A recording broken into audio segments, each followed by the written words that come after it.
Hello guys, this is Movie Lover and welcome to this Movie Lover world. Welcome back to Movie Recaps. Today I will show you a 2008 drama film titled The Stoning of Soraya M. Spoilers ahead. Watch out and take care. French-Iranian journalist Freydoun Sahebjam is traveling through Iran when his car breaks down. He waits by the road for a couple of hours until a small bus comes by that accepts to pull his car to the nearest village, Kupaya. All this is seen by Zara, who has visited the river to bury some bones and clothing, shreds that almost got eaten by the wolves. She rushes back to town to see Freydoun leave his car with the local mechanic Hashim, who at first does not want to take the job but changes his mind when Freydoun gives him some extra dollars. Zara notices he keeps a tape recorder in his bag and tries to approach him to tell him the village hides very dark secrets, but she is interrupted by the town's mullah, Sheikh Hassan, and the mayor, Ebrahim, who call her crazy and send her away. The two men are noticeably uncomfortable with Freydoun's presence in their village, and after asking him some personal questions, they try to get him to have lunch with them, but Freydoun turns them down and goes to a cafe alone. There, he is approached by Zara again, who throws at him a little paper ball containing a bone and a map to her house. Freydoun decides to play along and visit her while making sure nobody has followed him. After sending his niece's young girls back into the house, she makes tea and asks Freydoun to please listen to her story, which he accepts and prepares an empty tape to record it with. It all started some weeks ago. Zara had a niece, Soraya Manicheri, who was married to an abusive man called Ali. They have 4 kids together, 2 boys and 2 girls, but their relationship is non-existent. Ali wants to divorce Soraya so he can marry a 14-year-old girl, Mary, but Soraya will not give it to him because she can't maintain the family by herself. Ali tries to get Sheikh to talk to her, and when he refuses, he threatens him with revealing to the village his past as a convict, so Sheikh has no other option but to accept. Sheikh visits Soraya at her home and, unaware at first that Zara is around listening to their conversation, he tries to remind her of her duties as a wife, which if she cannot fulfill, then the best idea is to accept the divorce.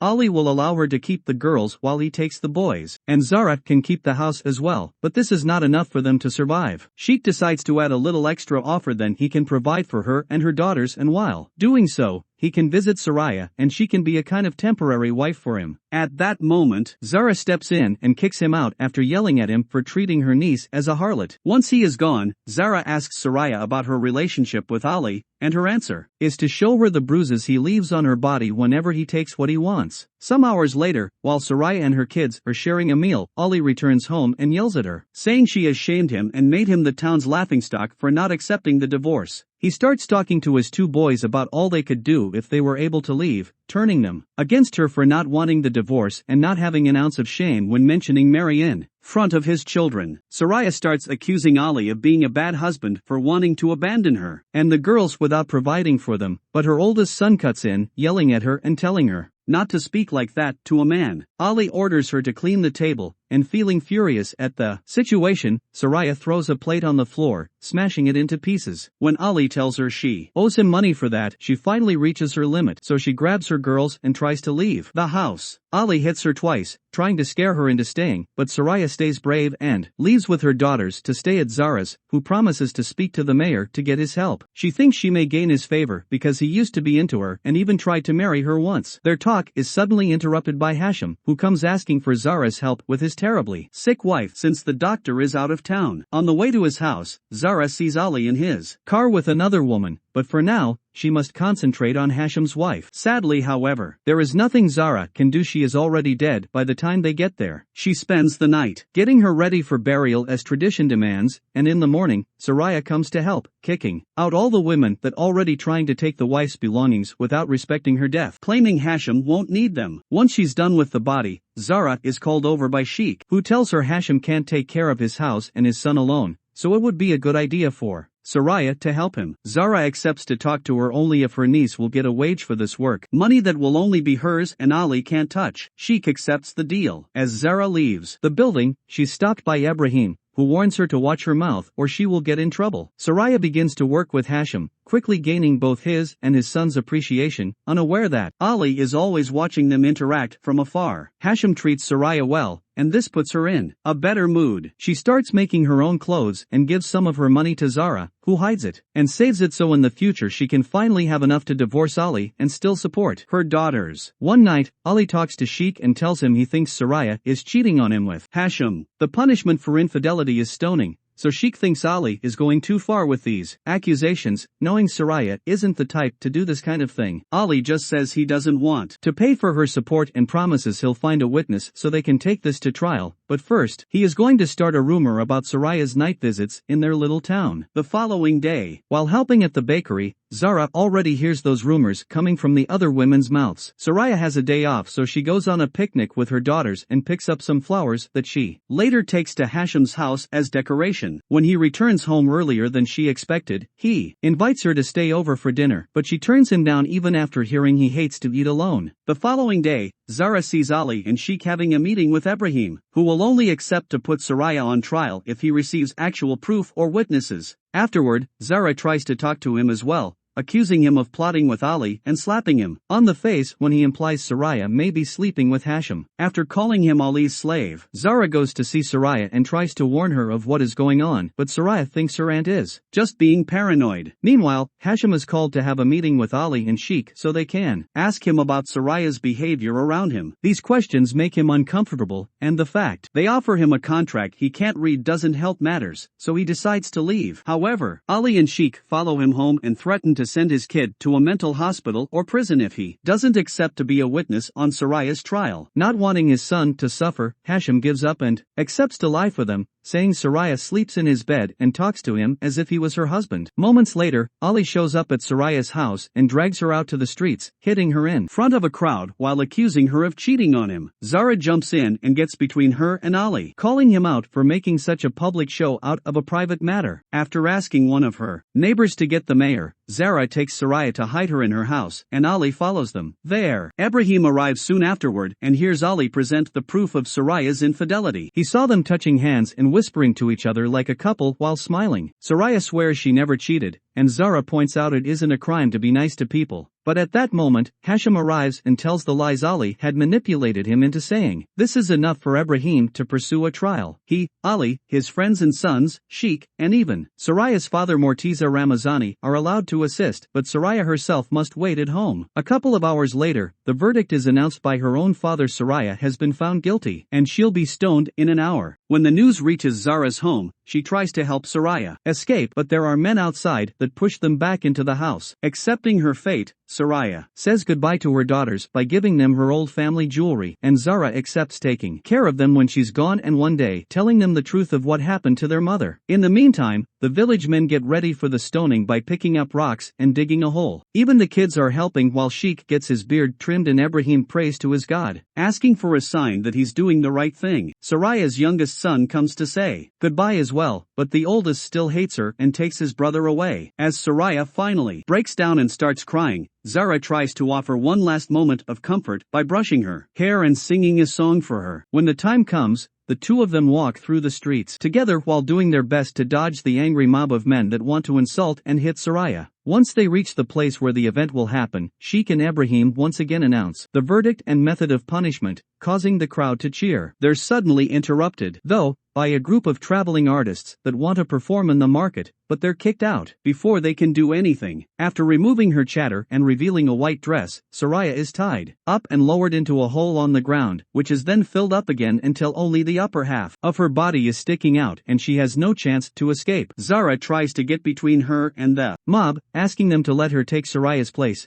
but she's dragged away so the stoning can begin. The first two stones are thrown by Morteza, who doesn't consider her his daughter anymore, but he fails both times. One of the women in the crowd considers this may be a sign that she's innocent, but she is ignored. Ali goes next and his stones do hit, making Soraya cry and bleed. Sheikh goes next, and after him, both of Soraya's sons throw stones at her too. Hashem is also given a turn, but he can't bring himself to do it, so he leaves the area with his son before the whole crowd joins in and throws stones at her until she dies. After everyone leaves, the traveling performers cover her with a blanket. Later in the evening, Zara and her friends take the body to leave it near the river while the town celebrates. Back in the present, Freydown finishes recording Zara's story and takes the tape out of the recorder, leaving it on the table. Right before Hashem comes to tell him his car is ready. As they return to the repair shop, they see Ali driving by and hear him him say to Sheik that his wedding to Mary has been cancelled because he couldn't help her father, which was part of the deal for him to get her hand. This upsets Hashim, who comments he's lied for nothing, gaining Ibrahim's attention. Hashim admits having lied and being threatened by Ali and Sheik, and this enrages Ibrahim, who wants to call out Sheik for it. However, this will have to be discussed later. Right now, they must stop Freydown from leaving. The journalist ignores them and gets in his car, but Sheik has some revolutionary guards under his command, and they threaten Freydown with their weapons to make him hand them his bag. He's only allowed to leave after they destroy all their tapes, but on his way out of town, Zara gives him the tape he left at her house. The car starts malfunctioning again, so she gets between him and the crowd to give him time to get it to take off. Freydown manages to get away regardless of the stones thrown at him, and Zara celebrates the fact the story will reach the whole world. Freydown would later publish the story as a book, which has become an international bestseller. Thanks for watching. Movie Lover will meet you again with new story. Till take care.